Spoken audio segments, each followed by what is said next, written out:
Welcome to the Online Digital Marketing Podcast. We'll be discussing marketing strategies, trends, and tips that will help your business succeed in the digital age. Every episode, we'll be interviewing industry professionals and providing valuable insights on how to leverage digital tools for maximum engagement and ROI. Don't forget to subscribe so you can stay up to date on the latest trends in online marketing.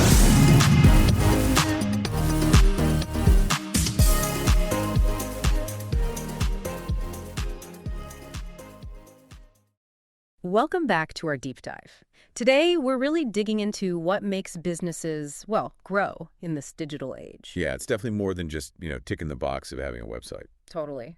We're looking at your real online presence, the actual story you're putting out there, and how that becomes this valuable asset.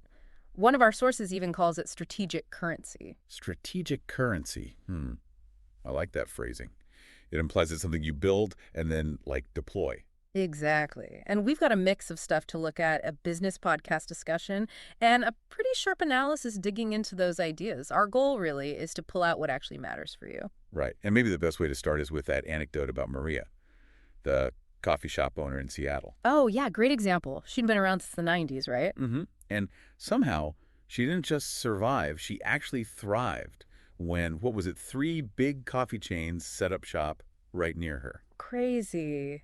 Makes you wonder how. Well, according to Maria herself, it wasn't just about having the absolute best latte. Right. She put it down to her stories. Her stories. Simple as that. Yeah. But powerful. Yeah, like every review, every online chat with a customer, the little things she shared on her Google business profile, which is basically your free shop window on Google Search and Maps. Super important tool. All that stuff built up her unique story. Yeah. It kind of shows how even a small place can use narrative to stand out. It really does. In a world with so many choices, it's those genuine connections, the stories that grab people. Our sources really hammer this home. They do. The story matters more than just, say, a simple star rating. Absolutely. And speaking of ratings and reviews... Did you see that stat? Something like 93% of people read online reviews before they decide anything. 93%. That's huge. It basically means if you ignore your online reviews, you're pretty much ignoring 9 out of 10 potential customers. It's staggering. And one source had this great comparison, 2 fictional bookstores. Oh, yeah, that was a good illustration. So you've got Page and Post... Picture it. Lovely shop, nice windows, that classic bookstore smell. The whole vibe. Exactly. Yeah. But online, almost nothing. Crickets. Then you have Chapter Chat. Yeah. Maybe the building itself isn't quite as charming, but online, wow. They've got this whole community, people talking books, leaving reviews. Real buzz. Real engagement, yeah. So what was the outcome?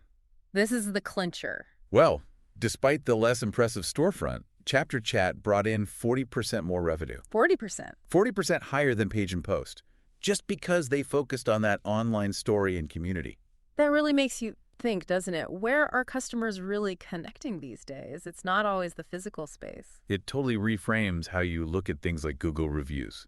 They stop being just feedback forms. Right. They become part of your business's ongoing story, almost like your customer's collective voice. Exactly. So it's less about just reacting to complaints and more about actively shaping this bigger conversation around your brand. And the numbers really back this up financially, don't they? Oh, definitely. Some pretty compelling figures came out of the analysis. Like the one about star ratings. Businesses hitting that 4.5 star average or higher. Yeah, they see 52% more clicks. 52%. That's a massive jump in visibility just based on that online perception. What does that really mean for a small business owner? It means significantly more eyeballs, more potential leads. But it's not just about the high ratings, even the negative stuff. There's an opportunity there. You mean responding to negative reviews? Exactly. Responding thoughtfully can actually boost customer advocacy by 45%. 45%. That sounds backwards, but I guess it makes sense. It does seem counterintuitive, right? Okay. But think about it. When a business owner steps up, addresses the issue honestly, it shows they care. It can turn a bad experience into, proof of good customer service. So those bad reviews aren't necessarily a disaster. They're a chance to show you're listening. Precisely. A chance to be human. And it's not just about fixing problems either. What else? Just keeping your online profiles fresh, updates, photos, responding to comments that alone can lead to 35% more customer engagement. So just showing you're alive and kicking online makes a difference. It signals you're present, you're active. These aren't just abstract numbers, though. The stories bring it to life.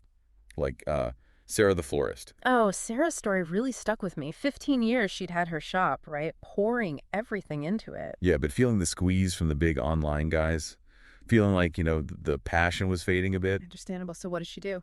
She made a change. She started replying personally to every single review. Not just canned responses. No.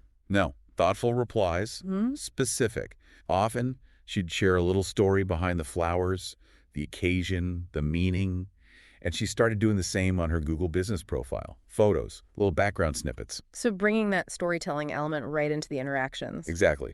And the results were pretty dramatic. What happened? Well, in just 6 months, her review count tripled. Tripled. Wow. Her customer return rate shot up 60%. 60%. And word-of-mouth referrals through the roof. That's incredible. But maybe the biggest thing was for her, personally. Yeah, the sources said she felt like she'd rediscovered her passion. It wasn't just about selling things anymore. It was about connecting. Her online presence became part of that connection. That really captures that idea of reputation as strategic currency, doesn't it? Perfectly. It's like the trust and the goodwill you build online. Mm-hmm. That's the currency. You can then sort of spend it to bring in new customers and keep the ones you have. So breaking down that strategic currency idea, it's about building trust with authentic stories. Creating actual dialogues that matter. Fostering a community that, cares about what you do. And ultimately generating that loyalty that keeps people coming back. And the analysis they did, looking at over 1,000 local businesses with these active, story-filled Google profiles, it really showed this works. The numbers were pretty stark. Yeah, like 47% higher customer engagement. Which is huge. Yeah. And 3.2 times more direct messages. Think about that direct line. It's a real connection. Definitely. Then 58% better conversion rates. Wow. Turning interest into actual business. Yeah. And 2.5 times higher customer lifetime value. These aren't small bumps. This is serious impact. No, it really drives home that actively managing your online story pays off, literally. Big time. And it's not just about celebrating the good stuff. How you handle the tough feedback is maybe even more revealing. Totally agree. The podcast host shared that personal story, right? Yeah. About choosing a restaurant. Oh, yeah. Based only on the owner's response to a bad review. What was it about the response? It was just vulnerable, authentic, not defensive at all. The owner talked about the family history, how much the place meant, how seriously they took the feedback. That's real human stuff. Exactly. And so the host went, the food was great, sure. But it was that story, that single honest response, that made them a loyal customer. See, that shows it's not just damage control. It's about actively writing your business's narrative with every interaction, good or bad. Every single one shapes the perception. So for everyone listening, the big takeaway here really is your online reputation isn't just something that happens to you. No, it's a tool, a powerful one you can build and use for real growth. And the key ingredients, it seems to be authentic stories and genuine engagement, not just, chasing 5 stars. Right. So maybe a question for you listening to think about. Yeah. How has your online reputation, with all its messy parts, actually influenced your own business journey? Yeah, what are the stories, good, bad, or otherwise, that have really defined how you show up online? The original podcast invited people to share those stories, and it's a valuable exercise, even just for yourself. Think about it. Every review, every comment, every photo you post adds to the overall picture. What kind of picture is it painting right now? So here's maybe a final thought to leave you with. Every single interaction online is like a brushstroke on the portrait of your business. Good analogy. Are you consciously choosing those brushstrokes? How are you going to intentionally shape that narrative from here on out? Something to chew on. That's our deep dive for today. Ready to take your online business to the next level? Subscribe to our digital marketing podcast and then join our Accountability for Success Mastermind. With expert advice from industry leaders, you'll gain knowledge and insights that will help you succeed in today's digital marketing world. From social media strategies to search engine optimization, we have all the tools you need. Learn from successful entrepreneurs and take control of your online success. Join the Accountability for Success Mastermind now at bit.ly/AFSM podcast.